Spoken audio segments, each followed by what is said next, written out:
Hello guys, welcome back to my channel.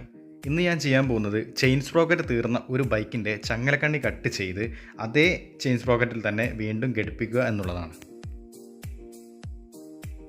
നമ്മൾ ആദ്യം തന്നെ ചെയ്യേണ്ടത് വണ്ടി സെൻട്രൽ സ്റ്റാൻഡിൽ ഇടുക എന്നുള്ളതാണ്. അതിനുശേഷം നമ്മൾ ചെയിൻ സ്പ്രോക്കറ്റിൻ്റെ ചെയിൻ കവറുകൾ അയച്ചെടുക്കണം. അപ്പോൾ ചെയിൻ കവർ അയച്ചെടുക്കാൻ വേണ്ടി നമുക്ക് 4 ഫൗണ്ടേഷൻ ബോൾട്ടുകളാണ് വരുന്നത്. അപ്പോൾ ഈ 4 ഫൗണ്ടേഷൻ ബോൾട്ടുകളും സ്പാനർ ഉപയോഗിച്ച് അയച്ചെടുക്കുക. കൂടുതലായിട്ടും 8 അല്ലെങ്കിൽ 10 ഈ അളവിലുള്ള ബോൾട്ടുകളാണ് സാധാരണയായിട്ട് വരാറ്. അപ്പോൾ അത് ആദ്യം അയച്ചെടുക്കുക. അതോടൊപ്പം തന്നെ ചെയിൻ കവറും അയച്ചെടുക്കുക. താഴെ മുകളിലുമായിട്ട് 2 പാർട്ടായിട്ടാണ് ചെയിൻ കവർ ഉണ്ടാകുക. അപ്പോൾ ആ 2 പാർട്ടുകളും തന്നെ നിങ്ങൾ അയച്ചെടുക്കുക.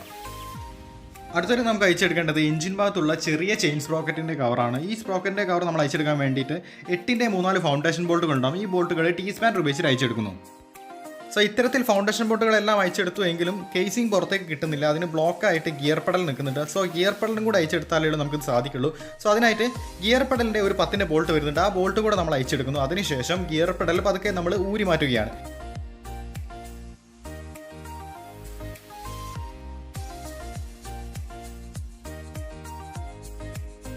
അപ്പോൾ ഇത്തരത്തിൽ gear pedal, fly wheel housing എന്നിവ അയച്ച് മാറ്റിയതിന് ശേഷം നമുക്ക് ചെയിൻ മൊത്തമായി കാണാൻ സാധിക്കും. അപ്പോൾ ഇത്തരത്തിൽ ചെയിൻ മൊത്തമായി കാണുന്ന സമയത്ത് ഇതിൻ്റെ ലോക്ക് നിങ്ങൾ ആദ്യം കണ്ടുപിടിക്കുക.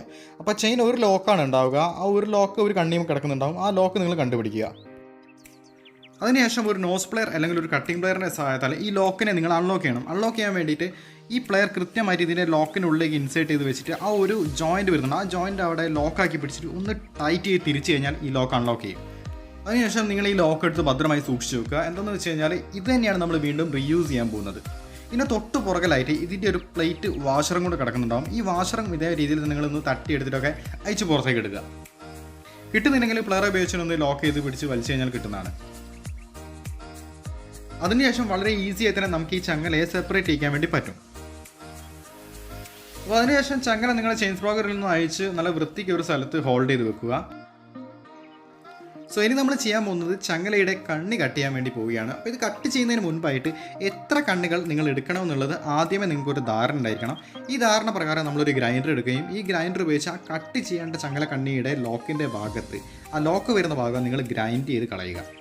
ഇത് ഗ്രൈൻഡ് ചെയ്യുന്നത് വളരെ ഈസി ആയിട്ട് ആ ലോക്കിനെ നമുക്ക് ഒരു ആണി ഉപയോഗിച്ചിട്ട് അയച്ച് പുറത്തെടുക്കാൻ വേണ്ടിയിട്ടാണ്. ഇനി ഗ്രൈൻഡർ ഇല്ല എങ്കിലും ഒരു ആണി ഉപയോഗിച്ച് നാളെ ശക്തിയിൽ അടിച്ച് കഴിഞ്ഞാൽ ആ ലോക്ക് പൊട്ടിപ്പോരുന്നതാണ്. ഗ്രൈൻഡർ ഉണ്ടെങ്കിൽ കുറച്ചുകൂടി എളുപ്പത്തിൽ നമുക്ക് ഇതിനെ അയച്ചെടുക്കാൻ പറ്റും. അടുത്തതായിട്ട് ഇത്തരത്തിൽ ഗ്രൈൻഡ് ചെയ്തിരിക്കുന്ന ചങ്ങല കണ്ണിയുടെ ലോക്ക് നമ്മൾ ഇളക്കി മാറ്റണം. ഇത് ഇളക്കി മാറ്റാൻ വേണ്ടി നമ്മൾ ഹോളോ ആകൃതിയിലുള്ള ഒരു ഇരുമ്പിൻ്റെ പീസിൻ്റെ മുകളിൽ വെച്ചിട്ട് വേണം ചെയ്യാം. സോ എനിക്ക് ഇരുമ്പിൻ്റെ പീസ് കിട്ടാത്തത് കൊണ്ട് ഞാൻ തൽക്കാലം ഒരു പഴയ ചുറ്റിക എടുത്തിട്ട് അതിൻ്റെ ഹോളോ ആയിട്ടുള്ള ഭാഗത്ത് ഒരു ആണി ഉപയോഗിച്ചിട്ട് മുകൾ ഭാഗം അടിച്ചു. അപ്പോൾ അത് അടിച്ചത് പ്രകാരം എനിക്ക് താഴ്ഭാഗത്തുള്ള ലോക്ക് ഈസി ആയിട്ട് അയച്ചെടുക്കാൻ വേണ്ടി സാധിച്ചു. ഇതിനുശേഷം ഇതിൻ്റെ പുറകുവശത്തുള്ള പിവട്ട് ജോയിൻറ്റുകൾ, അതായത് 2 ലെഗുകൾ ഉണ്ടാകും. ഈ ലെഗ് കൂടെ നമ്മൾ എന്ത് ചെയ്യുക, വലിച്ച് പുറത്തെടുക്കുക. അപ്പോൾ കിട്ടാൻ കുറച്ച് പ്രയാസം ഉണ്ടെങ്കിൽ പ്ലെയർ ഉപയോഗിച്ച് വലിച്ചു കഴിഞ്ഞാൽ അത് ഈസി ആയിട്ട് പുറത്തേക്ക് വരുന്നതാണ്. അപ്പോൾ ഇത്രയുള്ള പരിപാടി. നമ്മൾ ചങ്ങല കണ്ണി കട്ട് ചെയ്തിരിക്കുകയാണ്. ഞാൻ 2 കണ്ണികളാണ് ഒരു ചങ്ങലയായിട്ട് കട്ട് ചെയ്തിട്ടുള്ളത്.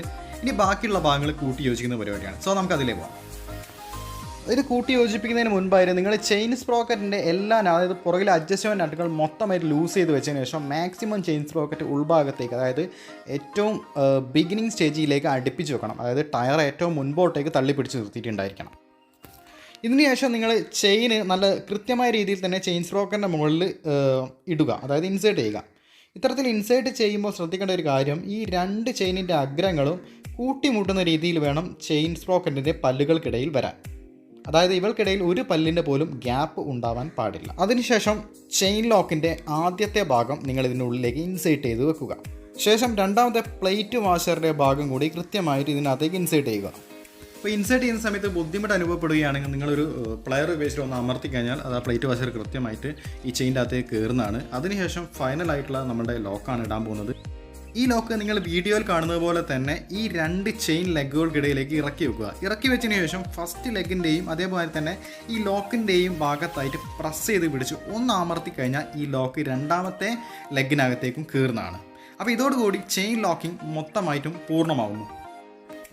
ഇതിനുശേഷം നമ്മൾ സ്പ്രോക്കറ്റ് അഡ്ജസ്റ്റ് ചെയ്യണം, അഥവാ ചെയിൻ അഡ്ജസ്റ്റ് ചെയ്യണം. അപ്പോൾ ചെയിൻ അഡ്ജസ്റ്റ് ചെയ്യാൻ അറിയാത്തവർ എൻ്റെ മുന്നത്തെ വീഡിയോസ് പരിശോധിച്ച് കഴിഞ്ഞാൽ എങ്ങനെ കൃത്യമായി ചെയിൻ അഡ്ജസ്റ്റ് ചെയ്യാം എന്നുള്ളത് മനസ്സിലാവും. അപ്പോൾ അതിൻ്റെ ലിങ്ക് ഞാൻ താഴെ കൊടുക്കാം. സോ അത്തരത്തിൽ ചെയിൻ അഡ്ജസ്റ്റ് ചെയ്തതിന് ശേഷം നമ്മൾ അയച്ചെടുത്ത എല്ലാ കവേഴ്സും തന്നെ തിരിച്ച് റീഫിറ്റ് ചെയ്യുക.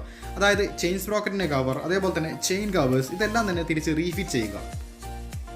അതിനുശേഷം നേരത്തെ നമ്മൾ അയച്ചെടുത്ത ഗിയർ പെഡൽ കൂടി തിരിച്ച് റീഫിറ്റിംഗ് ചെയ്യുക. റീഫിറ്റ് ചെയ്യുന്ന സമയത്ത് ഇതിൻ്റെ മില്ലിങ്ങിൽ, അതായത് ഇതിൻ്റെ ചാലുകളിൽ കൃത്യമായിട്ട് ഇൻസേർട്ട് ചെയ്തിട്ട് വേണം നിങ്ങൾ റീഫിറ്റ് ചെയ്യാൻ. ഇത് റീഫിറ്റ് ചെയ്ത ശേഷം എല്ലാ നട്ടുകളും ബോൾട്ടുകളും തന്നെ കൃത്യമായി ടൈറ്റ് ചെയ്തിട്ടുണ്ടെന്ന് നിങ്ങൾ ഉറപ്പുവരുത്തണം. അല്ലാത്ത പക്ഷം അപകടങ്ങൾ സംഭവിക്കാനുള്ള ചാൻസ് ഉണ്ട്. ശേഷം വീൽ നട്ടുകളും ചെയിൻ സ്പ്രോക്കറ്റിൻ്റെ നട്ടുകളും തന്നെ നിങ്ങൾ ഫൈനലായിട്ട് ഒരു പ്രാവശ്യം കൂടെ ടൈറ്റ് പിടിക്കുക. ഇത്തരത്തിൽ വർക്ക് പൂർത്തിയാക്കിയ ശേഷം നമ്മൾ വണ്ടി ഒന്ന് ടെസ്റ്റ് റൈഡ് അടിച്ചു നോക്കണം. അതായത് ഒന്ന് ഓടിച്ചു നോക്കണം. ഓടിച്ച് നോക്കിയിട്ട് എന്തെങ്കിലും കുഴപ്പങ്ങളോ മറ്റോ വരുന്നുണ്ടോ എന്നുള്ളത് ഒന്നുകൂടി ഒന്ന് ഉറപ്പ് വരുത്തുക. സോ ഞാൻ വണ്ടി ഓടിച്ച് നോക്കിയ സമയത്ത് ചെയിൻ സ്പ്രോക്കറ്റിൻ്റെ ഭാഗത്തുനിന്നും പഴയ ആ കടകട സൗണ്ടോ അല്ലെങ്കിൽ പുള്ളിംഗ് ലെസ്സോ ഒന്നുമില്ല. വണ്ടിക്ക് അത്യാവശ്യം പുള്ളിങ് കിട്ടുന്നുണ്ട്. നല്ല രീതിയിൽ സ്മൂത്തായിട്ട് എനിക്ക് ഓടിക്കാനും പറ്റുന്നുണ്ട്. എന്തായാലും പുതിയതിൻ്റെ അത്ര ഒന്നും എത്തില്ല എങ്കിലും അത്യാവശ്യ ഘട്ടങ്ങളിൽ ഈ ട്രിക്ക് നമുക്ക് ഉപകരിക്കും. ഈ വീഡിയോ നിങ്ങളിൽ കുറച്ച് പേർക്കെങ്കിലും യൂസ്ഫുൾ ആവട്ടെ എന്ന് ഞാൻ പ്രതീക്ഷിക്കുന്നു. അതോടൊപ്പം തന്നെ വീഡിയോ നിങ്ങൾക്ക് ഇഷ്ടപ്പെട്ടുവെങ്കിൽ ലൈക്ക് ചെയ്യുക, ഇഷ്ടപ്പെട്ടിട്ടില്ല എങ്കിൽ ഡിസ്ലൈക്ക് ചെയ്യുക. ഈ ചാനൽ നിങ്ങൾ സബ്സ്ക്രൈബ് ചെയ്തിട്ടില്ല എങ്കിൽ ചാനൽ ഒന്ന് സബ്സ്ക്രൈബ് ചെയ്യുക. അതോടൊപ്പം തന്നെ ബെൽ ഐക്കൺ കൂടെ എനാബിൾ ചെയ്ത് വെക്കുക. Thanks for watching this video. It's me auto Viber.